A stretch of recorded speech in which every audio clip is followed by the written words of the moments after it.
November 21st, 2023. Memorial of the Presentation of the Blessed Virgin Mary.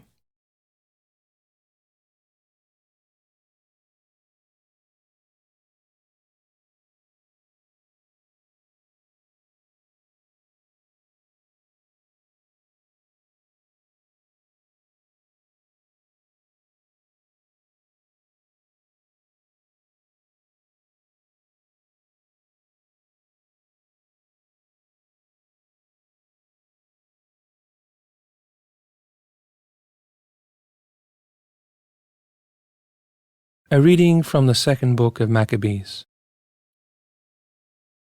Eleazar, one of the foremost scribes, a man of advanced age and noble appearance, was being forced to open his mouth to eat pork.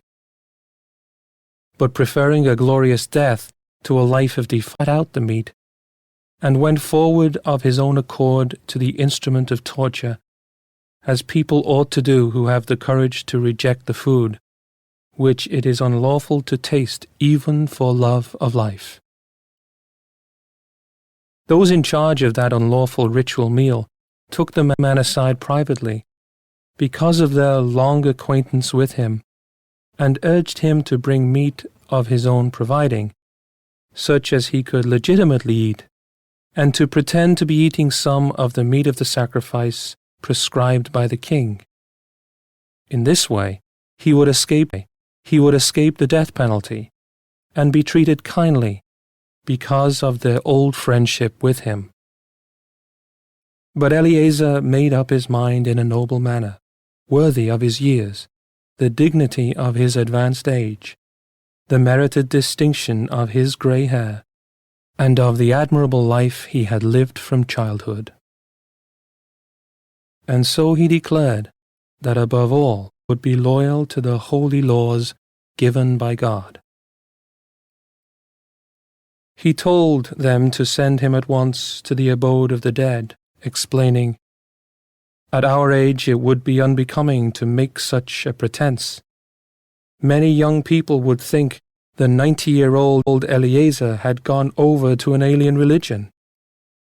Should I thus pretend for the sake of a brief moment of life, they would be led astray by me, while I would bring shame and dishonor on my old age.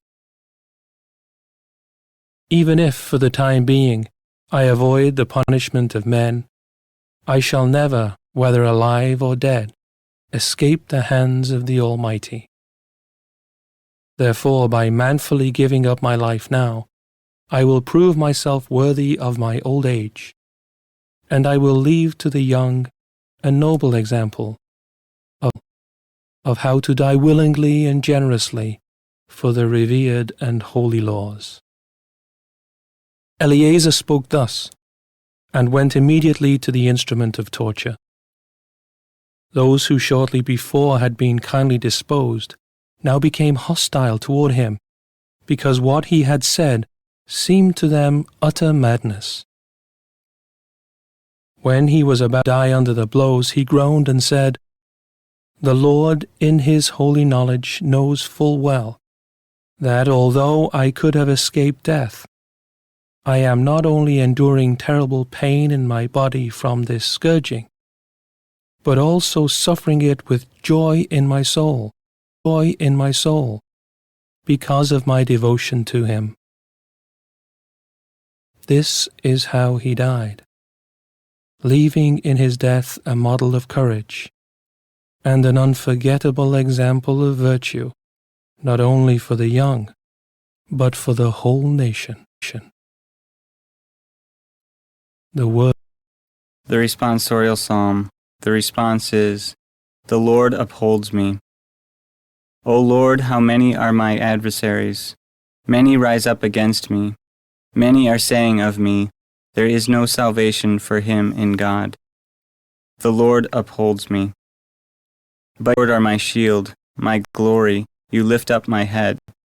When I call out to the Lord, he answers me from his holy mountain. The Lord upholds me.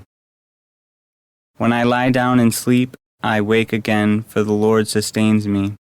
I fear not the myriads of people arrayed against me on every side. The Lord upholds me.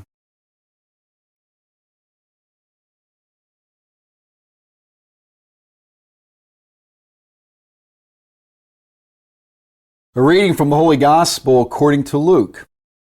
At that time, Jesus came to Jericho and intended to pass through the town. Now, a man there named Zacchaeus, who was a chief tax collector and also a wealthy man, was seeking to see who Jesus was. But he could not see him because of the crowd, for he was short in stature.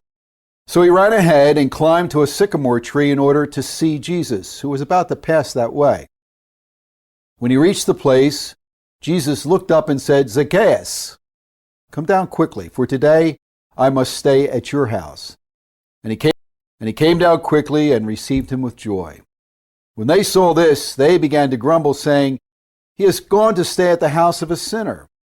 But Zacchaeus stood there and said to the Lord, "Behold, half of my possessions, Lord, I shall give to the poor, and if I have extorted anything from anyone, I shall repay it four times over."